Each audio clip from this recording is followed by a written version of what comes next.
Hello everyone, চলো আজকে না আমি তোমাদের সাথে শেয়ার করব মশলা পরোটার রেসিপি। কয়েকদিন আগে ইউটিউবে না খুবই ট্রেন্ডিংয়ে চলছিল।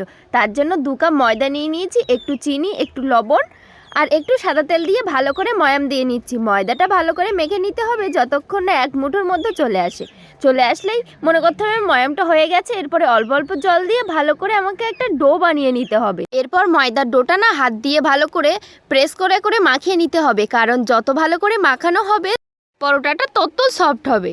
তো দেখো আমার অনেকটাই মাখানো হয়ে গেছে। এবার আমি 10 মিনিটের জন্য ঢাকা দিয়ে রেখে দেব। এরপর ডো থেকে একটা লেচি কেটে নিয়ে রুটির মতো করে আমি ভালো করে বেলে নেব।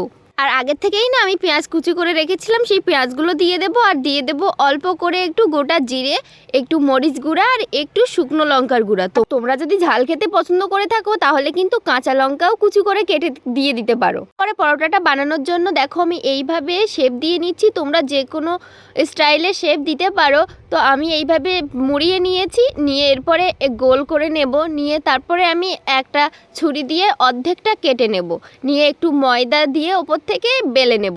তোমরা চাইলে তোমাদের ইচ্ছা মতোই তোমরা শেপ দিতে পারো পরোটাটার। আমি এইভাবেই শেপ দিয়ে ভালো করে বেলে নেব। খুব একটা পুরু করব না, খুব একটা হালকাও করব না। ঠিক একই রকমভাবে আমি আরেকটাও বানিয়ে নিচ্ছি। তোমরা দেখো কি সুন্দর একদম ফোল্ডিং করে করে দিয়েছি। দিয়ে এরপরে আমি গুলিয়ে নেব। তো আমার ভিডিও তোমাদের যদি ভালো লেগে থাকে তাহলে ভিডিওটা সম্পূর্ণ দেখো আর চ্যানেলটা সাবস্ক্রাইব করে আমার পাশে থেকো।